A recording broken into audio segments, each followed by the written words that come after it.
Kaixo eta egun ondan hori, gaurkoan Abaiñoko udalak eta EHUk Atxarteko ingurune hau berreskuratzeko abiaraziko dugun prozesuaren berri emango dutzuegu.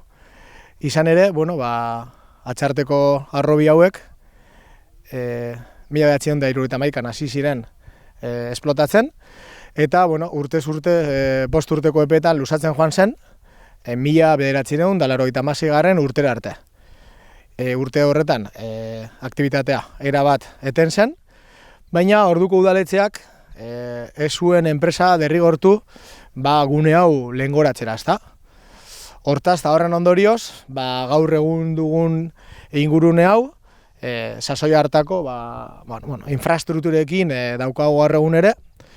eta gainera bide honetan gogoratu behar dugu 2016 urtean ere bai, nola egon zen isuri bat, deposito batetik berria edo fuloleoa joan zen errekara, ezta?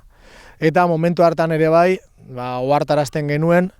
eta esaten genuen beharrezkoa zela ingurune hau behin betiko berreskuratuko zuen lanketa sakon bat egitea. Berez konpetentzia Abaiñoko udalarena da, baina kontuan izan behar dugu, honek daukan magnitudea, Abaiñoko udalak asumitu dezakena, baina askoz ere handiagoa dela, ezta? Eta horrek eskatzen du edo ekartzen du, beste erakunde batzuekin elkarlanean aritzeko behar izana. Kasu honetan, EHUk eta EHUen barruan Ecopol taldeak, era horretako ingurunen berreskurapenaren azterketak ere bai egiten ditu, azken finean beraien helburu eta funtzioetako bat hori bai delako, eta horri esker, elkarlanerako hitzarmen bat aurrera eramango dugu datozen hilabetetan. Decía que hoy estamos aquí para dar a conocer el acuerdo que por parte del Ayuntamiento de Abaiño y el grupo Ecopol de Euskal Herriko Unibertsitatea hemos alcanzado para realizar un plan especial con el objetivo de poner en marcha un análisis y la realización de un anteproyecto para recuperar todo este entorno de las canteras de Atxarte. La actividad en estas canteras comenzó en 1971, se prolongó hasta 1996 y el ayuntamiento de aquel entonces no obligó a la empresa a recuperar el entorno. Entonces, debido a ello, hoy en día tenemos las instalaciones que en su día quedaron aquí. En 2016 también hubo un vertido de un depósito de fuelóleo que llegó hasta el río de Atxarte y ya en aquel momento os decíamos que era importante dar una vuelta a este entorno, hacer un trabajo para recuperar este entorno y entonces lo que también tenemos claro es que la envergadura de este proyecto supera la capacidad que tiene el Ayuntamiento de Abaiño y es por ello que es necesario la colaboración con otras entidades, ¿no? En este caso, Euskal Herriko Unibertsitatea. Entonces, dentro del acuerdo que hemos conseguido por parte del Ayuntamiento se destinarán 40.000 euros y al mismo tiempo también se facilitará el personal del Ayuntamiento en aras a ayudar en este proyecto y también todas las infraestructuras municipales que se necesiten. Eta bestetik Ecopol taldeak Euskal Herriko Unibertsitatetik 5 irakasle jarriko ditu lanean ONMS-etan, bekadun 2 ere bai jarriko ditu eta aldi berean beraiek dituzten makinaria eta instrumental guztia ere bai ONMS-etan jarriko ditu. Eta besterik gabe, prozesu honen helburua da, beraiek azalduko dituzte, urrats desberdinak, baina prozesu honen helburua da zonalde honen berreskurapena egiteko azterketa zorrotz eta sakon bat egitea, herritar eta erakundeekin elkarlanean, baina beti kontutan izan da irizpide batzuk eta dira bideragarritasun juridikoa izan behar dutela, bideragarritasun teknikoa eta baita ere bideragarritasun ekonomikoa. Eta besterik gabe, Nereari eta Iñakiri ematen diegu hitza eta beraiek esalduko dute aurreantzan garatuko den lana, bala? Bale, egunon guztioi, guri Ecopol ikerketa talde moduan, gu 20 lagun arlo desberdinetako ingenierizatik, ekonomiatik, antropologiatik, soziologia, zientzia politikoa, ingurumen zientziak, fisika, eta, bueno, fakultate eta iker zentu diferentetan gaude, baina guk nolabait, ekonomia, ekologia, politikako talde bagara, eta Abadiñoko udaletzeari nolabait erantzun nahi diogu, bere eskaintza gu aurten 2025an eta datorren urtean 2026an martxan ipinteko proiektu bat, ikerlan proiektu bat, ateatzeko aurre proiektu bat, txosten bat egiteko, hori, arrobi hauen errekuperazioa, arrobi hauen birnaturalizazio prozesua zertan egin daiteken, eta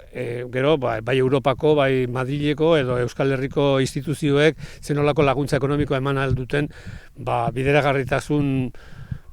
esan da juridikoa, esan da ekonomikoa, baita ere nik uste dut soziala eta ingurumenekoa, ambientala lortu behar dela, ez? Eta zer egingo dugu? Lehenengo eta behin, ate desberdinetan ate instituzionaletan, nola ez? Hau da parke natural bat, hau da Urkiolako parke naturala, eta orduan, lege aldetik lege bereziak daude, eta, beste alde batetik, hemen, ikusten da, hau izan da beti, eskaladore eta mendizaleen leku zoragarri bat, eta eskaladorekin eta mendizalekin egin beharko dugu bat, jakiteko, zer uste duten eurek, eta zer uste duten, bebai, nolabait, Durangaldeko jendea, jakin behar dugu, bai gazteak eta bai zaharrok ze espero dute errekuperazio edo birnaturalizazio prozesu horretatik. Horregaitik guk prozesu parte hartzaile bat ipini nahi dugu martxan, nolabait, mahai gainean jartzen arlo guztiak, arlo sozioambientala, arlo ekonomikoa, arlo juridikoa eta bebai instituzionala. Hau da, hago guztiak entzun behar ditugu, jakiteko zer espero dan, zer egin daiteken, zeintzu diren irizpideak, batez ere, ingurune natural zoragarri hau errekuperatzeko, ez? Eta hori, prozesu hori martxan ipiniko dugu, hasiko gara uda honetan, orain nereak azalduko dizue gure lehenengo urratsa zertan dan, eta, beste barik pentsatzen dugu, merezi duela unibertsitatearen aldetik, unibertsitate publikoaren aldetik, udaletzearekin konbenio bat hau aurrera teatzea, elkarrekin lan egiteko eta nolabait Durangaldeko leku izugarri polit honetan gauzak beste modu baten, ez orain ikusten duguna, beste ingurune natural orekatu bat ikusteko. Decía eso, que nosotros recibimos la llamada como grupo de investigación de la Universidad Pública, de la Universidad del País Vasco, para ayudar en un proyecto de renaturalización o un proyecto de recuperación de estas dos canteras, que son estos dos agujeros industriales que se han hecho aquí durante 40 años de actividad industrial, y que pensamos que merece la pena abrir un proceso de estudio, un proceso de debate, un proceso de encuestas, de foros, de discusiones con todas las partes que tienen algo que decir sobre este enclave, que es un enclave en un parque natural, el Parque Natural de Urkiola, por supuesto, con todas las instituciones que tienen competencias sobre él, y con la sociedad en general, con la gente de Abadiño y del Duranguesao, que tienen que plantearse qué visiones tienen sobre cómo puede renaturalizarse este lugar. Hay muchas experiencias, igual de canteras no tan grandes, estas son dos canteras realmente grandes, impresionantes, pero hay mucho que aprender de otros lugares del mundo, de otros lugares incluso de Euskal Herria, donde se han hecho ya algún tipo de recuperación, y por nuestra parte vamos a estar durante un año hasta el verano del 2026, intentando realizar como ya decía, con los diferentes sectores sociales que tienen algo que decir sobre este tipo de transformación, y al final realizaremos un informe después de un proceso participativo largo, y lo pondremos en manos del ayuntamiento para que el ayuntamiento pueda acudir a otras instituciones a que sufraguen la recuperación de este proceso. Eta orain Nerea kontatuko dizue zein dan lehenengo urratsa datorren astean. Urte beteko lan honen hasiera puntua da izango da datorren astean ja, asteazkenean, arratsaldeko 7:00 Abadiñon, eta bueno, lehenengo gauza egingo duguna izango da, beste esperientzia batzutatik ikasi, ez? Euskal Herrian eta bueno, estatu mailan horrelako ze beste aukera edo ze beste esperientzia egon diren ikusi nahi dugu, eta bueno, atzarten ere zelako aukerak dauden eztabaidatuko dugu, ez? Y queremos invitar a todo el mundo,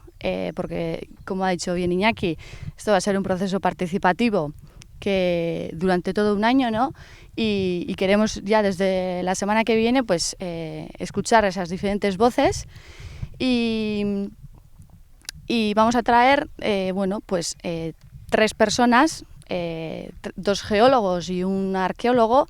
que ya han trabajado en proyectos parecidos o bueno, y que conocen también un poco el entorno. Entonces vamos a poder empezar ya a imaginarnos qué puede ser, ¿no? Todo estas 2 canteras, en qué se van a poder convertir. Y bueno, va a estar bueno, Pello Lozano, de nuestro grupo de investigación Ecopol, Juan Carlos López Quintana,